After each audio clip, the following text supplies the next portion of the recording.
नमस्कार भक्तों, मित्रों और साधकों, आप सभी को गुरु सत्यवान की ओर से बहुत बहुत नमस्कार। काफ़ी दिनों से मैं विचार कर रहा था कि मैं अब कुछ बोलूं या फिर मेरे कुछ बोलने की आवश्यकता ही ना पड़े।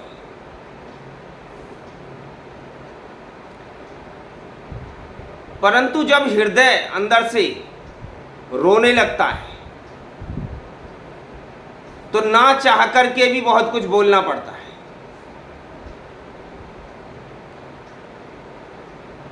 मैं सोच रहा था शायद मेरी आंखें बंद हैं, शायद मेरे कान बंद हो गए या फिर मेरे मुंह में दही जम गया है।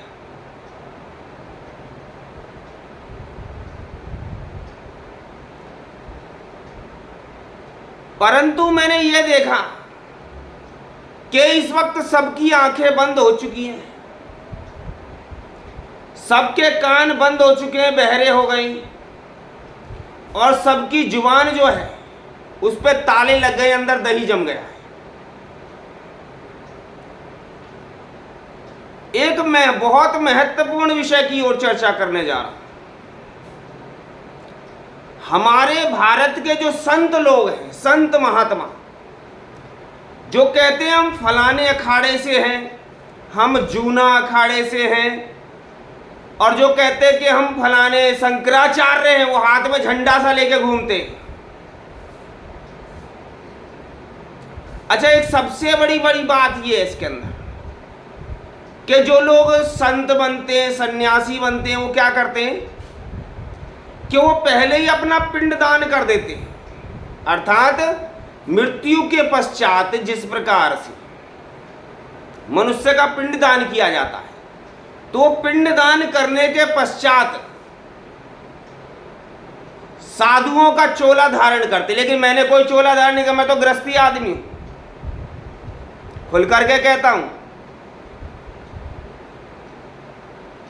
वो कहते हैं कि उसके बाद जो गेरुए वस्त्र हम लोग धारण करते हैं, तो बड़े बड़े पदों पर बैठे हुए हैं, बहुत बहुत ऊंचे ऊंचे पदों पर, कहते हैं जी हम शंकराचार्य हैं, जी शंकराचार्य हैं। वो क्या होता है मैं तो नहीं जानता, शंकराचार्य क्या होता है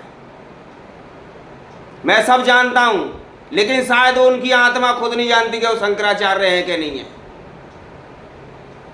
हो सकता है इसके बाद मेरा चैनल भी ब्लॉक कर दे, क्योंकि मैं सच बोल रहा हूं। आज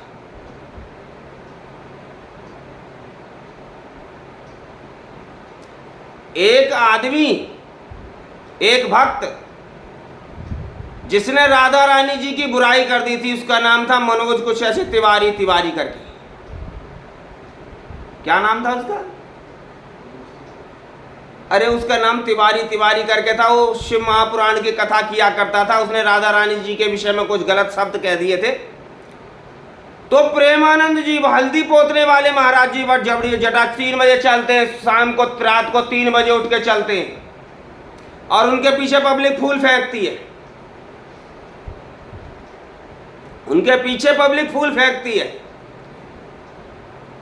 बड़ी अच्छी अच्छी बातें कहते हैं पब्लिक को, बहुत अच्छी अच्छी बातें कहते हैं।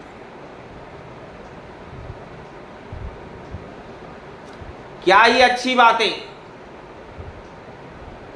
सिर्फ आपको और मुझको सुनाने के लिए होती है? क्या उनको कुछ सुनाई नहीं दे रहा? क्या उनको कुछ दिखाई नहीं दे रहा? क्या आज उनके मुंह में दही जम गया है? बड़े बड़े चैनलों पर प्रेमानंद जी किया जा रहा है। उसको नाक रगड़वा करके माफी मंगवा ली थी। भाई साहब, ये जोर जो है आपका, क्या सीधे साधे भक्तों पर चलता है, या फिर ये ज्ञान जो सिर्फ है आपके पास, जो ज्ञान है ये सिर्फ आपके यहां तक ही सीमित है? क्या वसुदेव कुटुंबकम नहीं है? जो बांग्लादेश में जो हाल हो रहा है, क्या सभी संतों ने उसके ऊपर चुप्पी साध ली है? क्या आप बोल भी नहीं सकते? आपने तो अपना पिंड दान करने के बाद संत बनते। मैं तो एक भक्त हूं, छोटा सा भगवान का। जो मुझसे भी ये सब देखा नहीं जा रहा, मैं सोच रहा कोई तो बोलेगा, कोई तो बोलेगा, कोई तो बोले, लेकिन कोई बोलना ही नहीं चाहता। सबको मृत्यु का भय लग रहा है। अरे इतना तो बोल सकते हैं कि भाइयों आप लोग समझ जाओ, गलत कर रहे हो। यदि आप इसी प्रकार से करेंगे तो इसका फल भी आपको अगले जन्म में फिर भोगना होगा। कुछ फलों को जीते जी भी भोगना होता है, क्योंकि शरीर के द्वारा ही आप दूसरों को आघात पहुंचा रहे हैं, कष्ट पहुंचा रहे हैं, मृत्यु कर रहे हैं, तरह तरह के पापाचार कर रहे हैं बांग्लादेश के अंदर। तो इसका फल इस शरीर को भोगना होगा। साथ में जो चल रहे हैं इस वक्त साथी, वो सब भी अपने अपने कष्टों को भोगेंगे।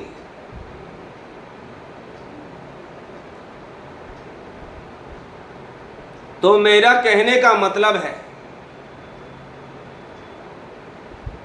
कि जो अपने पिंडदान कर करके जो बैठे हुए, कुछ तो ज्ञान दीजिए, कुछ तो पब्लिक को समझाइए इस वक्त, कुछ तो उनको भी समझाइए जो वहां पर इस प्रकार से कत्लेआम कर रहे हैं। अब आपका ज्ञान सब कहां चला गया, कौन सी दुनिया में खो गया है?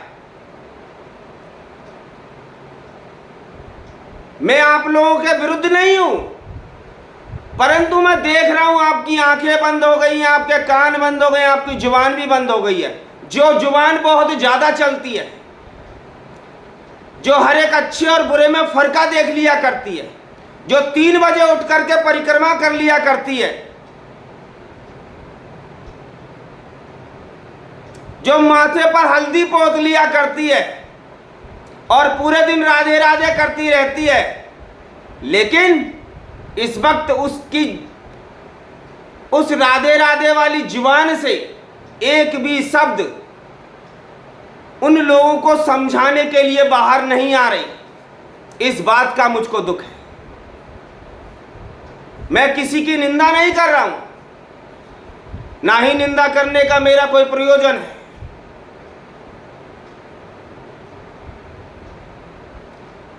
और मैं तो उनसे भी कहना चाहूंगा जो बड़े बड़े पद पर बैठे हुए हैं और जो दुनिया का इलाज करने का दावा कर रहे हैं, जैसे मन्नू हो गया और भी बहुत सारी जगह पर बैठे हुए। मन्नू जी तो दोनों को ही मानते हैं, चलो अच्छी बात है, मैं भी मानता हूं, सबका ही मानना चाहिए, सभी का सम्मान करना चाहिए, परंतु अपनी बात कहने में कभी पीछे नहीं हटना चाहिए। आज आपकी जुबान खामोश है, सब जनों की जुबान खामोश है। क्यों खामोश है भाई? मृत्यु से भय लग रहा है कुछ बोलने से? फिर अपना पिंडदान क्यों किया था आपने? क्यों संत बन गए थे? क्यों ये भगवा रंग धारण कर लिया था? हम तो गृहस्थी हैं, हमने नहीं किया है। हम तो गृहस्थी हैं, हम तो भक्त हैं, भगवान की छोटी मोटी सेवा करते हैं। तो भाई आप लोग खामोश ना रहे, कुछ तो बोले, कुछ तो जुबान खोले। बड़े बड़े पदों पर बैठने से, महामंडलेश्वर बनने से कार्य नहीं चलेगा, कुछ तो बोलना होगा। आज संसार सुनना चाहता है, कि आपके ज्ञान को जानना चाहता है कि आप आखिर कहते क्या हैं, क्या कहना चाहते हैं, उन लोगों को किस प्रकार से समझाना चाहते हैं। नमः शिवाय। शिव गुरु की सदा ही जय हो, सदा ही जय हो, सदा ही जय हो।